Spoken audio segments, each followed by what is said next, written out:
All right, everybody, welcome back for another deep dive. Today, we're going to be exploring a question that I think a lot of our listeners are going to relate to. Why are Americans, and I know we've got some international listeners too, but why are Americans so obsessed with cheese? And to help me get to the bottom of this cheesy conundrum, we have got a real cheese whiz with us today. An expert Oh. in the history, the culture, and maybe even like the economics of cheese. I don't know.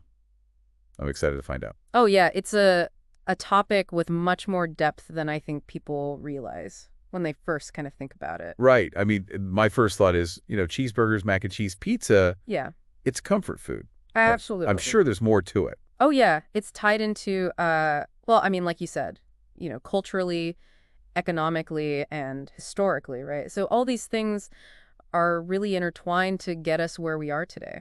Okay, so let's start, I guess, with the basics. How did cheese even end up in America? Well, a lot of people assume that, it came over with the Mayflower, that cheddar was the first cheese here. But actually, our research suggests that Cheshire cheese was the first cheese here in America. Cheshire cheese. Cheshire I've cheese. never even heard of that. What is that? It's an English cheese. It's a little crumbly and it's got a milder flavor than cheddar. And it's thought that the main reason that it was the first cheese here is because it traveled well and it aged well. Oh, okay, so it was practical for Exact. the long journey and the early days of settlement. Right, when refrigeration and things like that weren't readily available. Okay, that makes sense. So a little bit of Cheshire cheese. Now, obviously, that is a far cry from the, cheese everywhere that we have today. Oh, yeah. So at what point did things like really start to take off? Well, I think a major turning point was the 1800s when mass production hit the dairy industry. Okay. So suddenly you had factories churning out cheese on a scale that had never been seen before. Wow.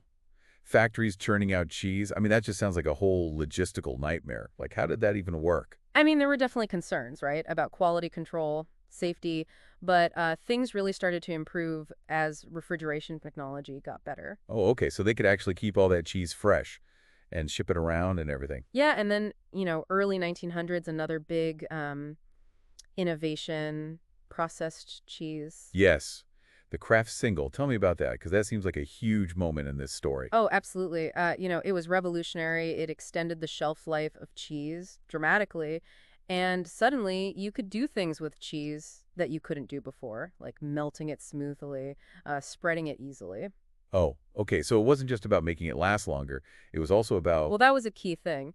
But I think what a lot of people don't realize is that it also opened up a whole new world of culinary possibilities, right? okay, so all of a sudden we've got mass production, we've got processed cheese, but then, I can't imagine a deep dive into 20th century American food without talking about World War II. Of course, World War II had a major impact on cheese consumption. Yeah, how so? Well, the government needed to feed millions of trips overseas, right? And processed cheese, because of its long shelf life and its portability, became a staple in military rations. Interesting. So it wasn't like there was some big government campaign to like get people to eat cheese, No, it was just a matter of circumstance. but it ended up, exposing a whole generation of soldiers to this like processed cheese, Right.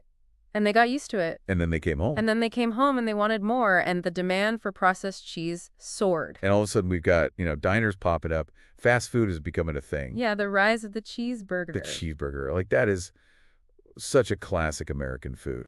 Oh, absolutely. I mean, it's affordable, it's convenient, it's delicious, and it just perfectly captures that kind of post-war American spirit. I mean, and the cheese, it didn't stop with the cheeseburger. Oh no, we got pizza, nachos, stuffed crust pizza, you name it, we put cheese on it. Yeah, it's like we as a nation just decided to go on a cheese spree. It really is quite remarkable, the range of cheesy dishes that we've come up with. Yeah, Mac and cheese, cheese curds, Philly cheesesteaks. it's endless. It really I mean, it is. really is amazing to think that, we started out with like a little bit of Cheshire, and now the average American, I looked this up, eats over 40 pounds of cheese a year.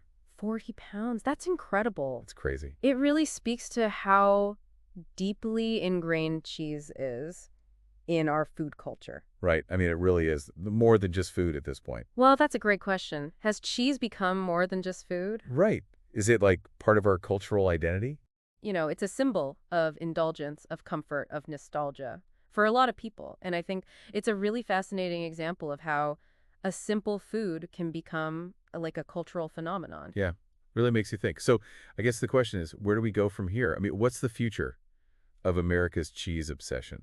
That's a question. That could be a whole other deep dive. Right. Maybe we'll have to have you back too. Discuss that at some point. I would love that. But I think it's safe to say this love affair is far from over. Oh, I don't think it's going anywhere. Well, on that cheesy note, we're going to wrap up this deep dive. Thanks for listening, everybody.